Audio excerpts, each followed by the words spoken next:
There is a well-known saying that goes, always give the hardest job to the laziest person because they will find the easiest way to do it. What is the best real-life example to this you have seen?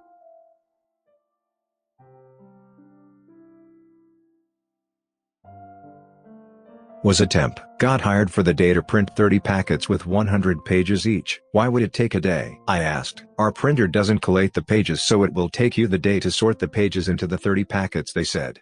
Right. It was a standard office Xerox printer. It took me all of 30 seconds to find, and click the collate button. Clicked the staple button while at it. All got printed by itself into nice stapled packets, and I got paid to browse internet for the day. They thought I was a genius for fixing their printer, and gave me glowing recommendations to the temp agency that led to more jobs. At my last job, a truck suspension shop, we did inventory every December, and it was someone's job to count all the washers and screws of every size. It was my first inventory, and I casually mentioned that they should just weigh one screw or washer, then weigh them all, and divide the weight to get the count. Everyone looked at me like I had given them the key to the universe. Counting washers and screws went from a day or two to just a few hours. I read a comment on here a while back about a college kid who picked up an office job over one summer. He became friends with an older lady at the front desk who always needed help figuring out Excel. He kept finding shortcuts for her, and eventually wrote scripts for her that took a load of work off her plate. By the end of the summer, he had made her job so easy that they decided they didn't need her to do it anymore. They fired her. I work in a semi-warehouse environment, and we have to track where items are at all times. When we move X item from location A to location B, we had to type out the to and from locations. We do this hundreds of times a shift. I went online to a free barcode maker website, and spent about 20 minutes making location barcodes. I save hours a day by scanning barcodes. I used to deliver beer. I did not like delivering beer. I may have ended up with 30 stops in a day, including deliveries that the customer would call into our office for. I used to bring extra beer and blank invoices with me on the truck, to prevent having to drive back to my warehouse to deliver one keg to a place that I was currently across the street from. 7 years later, the driver of that route is still doing that. A programmer outsourced his own job overseas, paying Chinese programmers 1/5 of his salary to write code for him, while he spent his days surfing Reddit and watching cat videos. His performance reviews praised him for clean, well-written code, and called him the best developer in the building. Link 1 in description.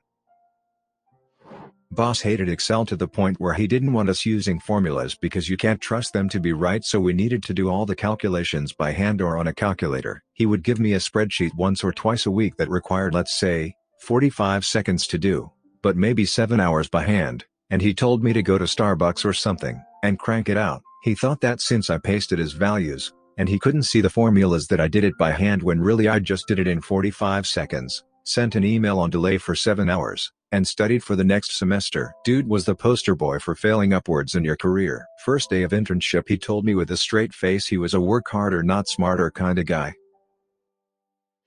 Worked in a huge hotel by the airport. We had layover with over 400 people. I think we were 3 employees. They had buffet for dinner, and then left to go to bed since it was 1 or 2 a.m. Rule was, we should always go to the room, and pick up as many plates as we could, and then bring them to the cleaner. Took for ages and I wanted to go home.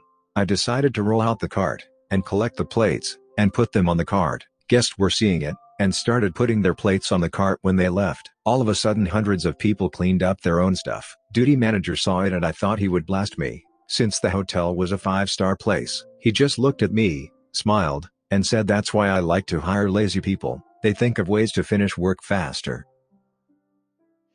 I worked at a chain restaurant, and in my last few months there we got those stupid table kiosks that customers could pay at. There was a survey at the end of every transaction, and our managers added new performance metrics based on how many people paid using the kiosk, and also how well our service was based on the surveys. One asshole would just fill the surveys out himself after his customers left, and gave himself 5 stars in everything. Dude was always ranked top of the servers. Freaking genius. In high school we had to do 4 book reports every year. A friend of mine did his on each Lord of the Rings books, and The Hobbit freshman year, and turned in the same 4 book reports for the rest of his time in high school. You switched English teachers every year so no one ever caught on. I was never brave enough to try the same thing. My friend who'd take his baby's clothes off when he fed him. Next level brilliant. Spray the kid off after. I have an example of how the truly lazy will sabotage tracking so no one knows crap is broken. There was this guy at a software company that does integrated software systems. He hated his boss, and his job, and apparently most of his team. Every time he was assigned a bug to fix, he would mark it resolved, and assign it to a no-reply email address associated with the team. The odd thing that I don't understand is how he managed to keep issues from getting escalated to other real people.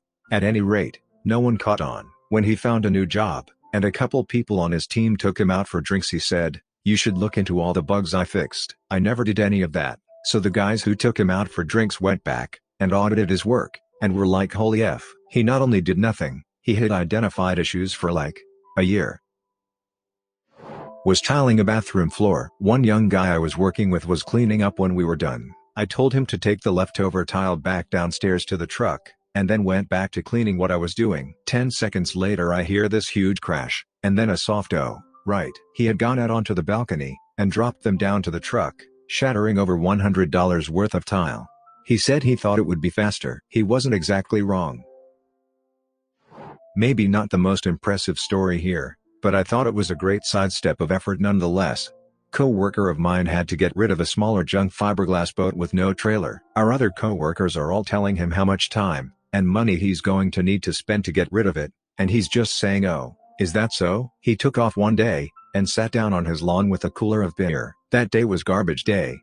Inevitably, the trash guys roll up. He hands each of them a cold beer, and says, "Hey boys, got $50 for each of you if you help me out real quick." They fed the entire 12-feet boat into the packer, crushing 2 feet at a time.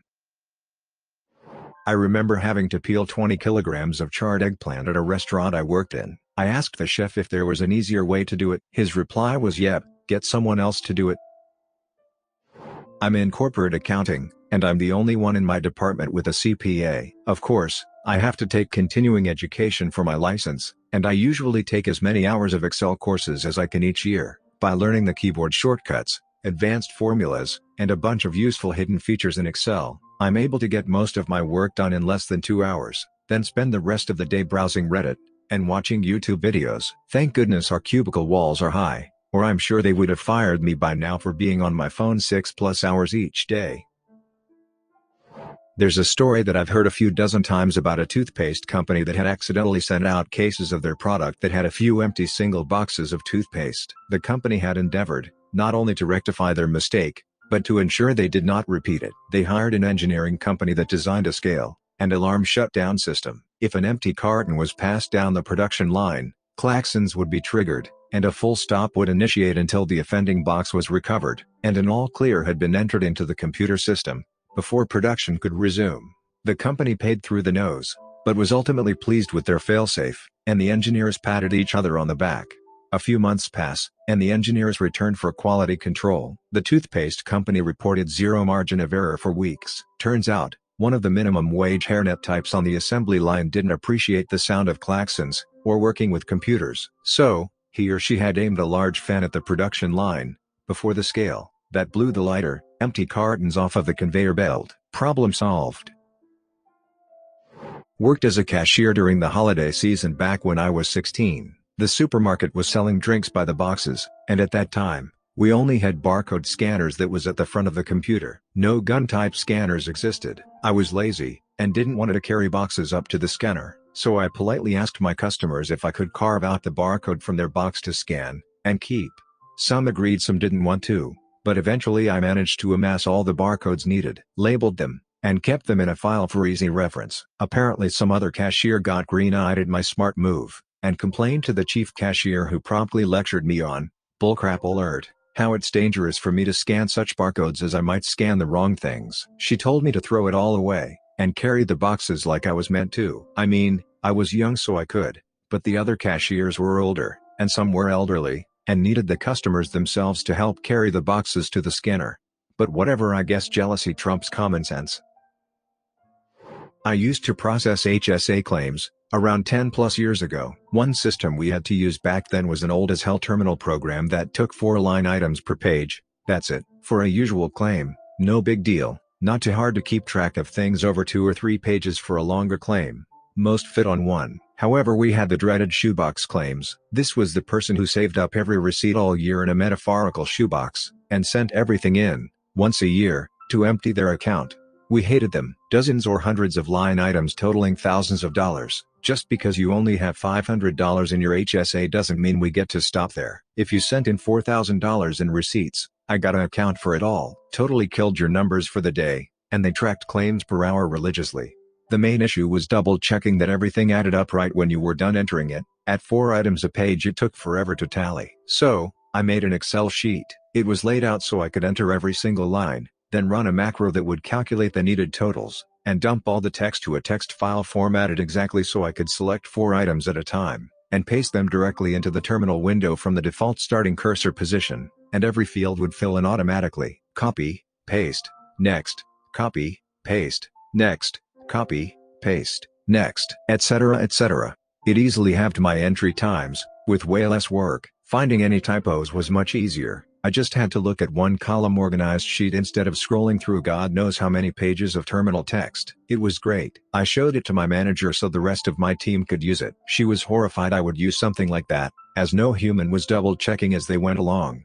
This despite demonstrable improvements to my error rates on large claims after I started using it. She ordered me to stop using it, and forbid anyone in her team from automating any part of their job at all. I kept using it for all of the 2 months I stayed there after that. I had some of the highest claim per hour numbers, and lowest error rates on her team. I never developed any more tools for them. F her. I don't know that I have a specific example, but a buddy of mine and I used to spend our time working out the most efficient way to do our jobs. We used to tell ourselves I'm not being lazy, I'm just being efficient. It became an almost daily thing. Why are we doing it this way? This is stupid. There must be an easier way. Then we'd find that, and implement it. 9 months ago, I'd made my job so easy it was eliminated. Be careful what you wish for. Someone gave me a report they'd been doing manually for literally years, using nothing but Excel, and access databases that took 2 people upwards of nearly 3 hours to complete. Got that crap automated down to 30 seconds in a few days. I'm not about your stupid VLOOKUP bullcrap, Brittany. I did this a few years back. I was roommates with a super mechanically inclined dude. Our top-loading clothes washer stopped working well because the lid got a little warped, and didn't trip the safe switch for the spin cycle to run anymore. He was all geared up to pull the washer out, take it apart, bend the lid back into proper shape, and reseat the sensor so it would run properly. I told him to hold off. I put a load of laundry in, and popped a 1/4-inch shim under the lid. It ran perfectly.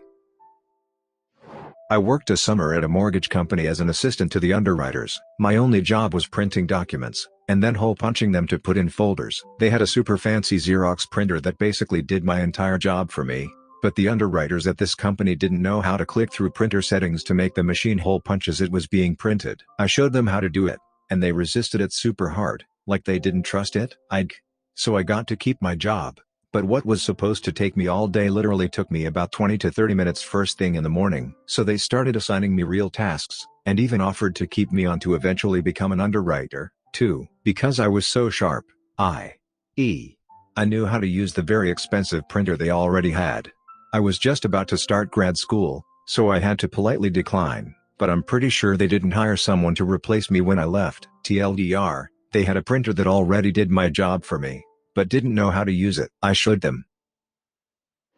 When I worked at an inpatient unit, one of the tasks we'd get would be to do a check-in with every patient. There were about 100 when we were full. Nobody wanted the task. It would usually get split up except this one guy who was pretty lazy always wanted it, and I didn't understand it because he was lazy. Finally one day I was walking out for a break and I figured out what he did. He plopped himself right beside the food line door, and wouldn't let people go in until they did their check-in with him. That's not how it was supposed to be done. It was supposed to be a chance for clients to connect with staff. But he'd get it done in an hour or so for the whole unit, and be done for the day. Added it to ad. Yes, it was in a mental health facility. Kinda figured my username would give that away. This wasn't to assess for suicidality. That was a separate task in which people were given as much privacy as possible during morning meds. You sign something when you enter a group treatment center that says you understand that it's group treatment, and confidentiality is limited.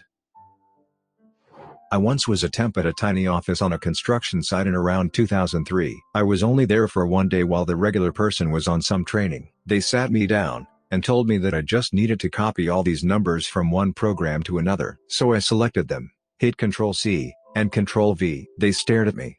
Turns out about 60% of this woman's time had been spent manually typing numbers from one place to another. My teacher not wanting to grade papers, so he gives us easy crap to do. Subscribe and turn on the notification bell for more stories delivered to you. Thanks for listening. See you later.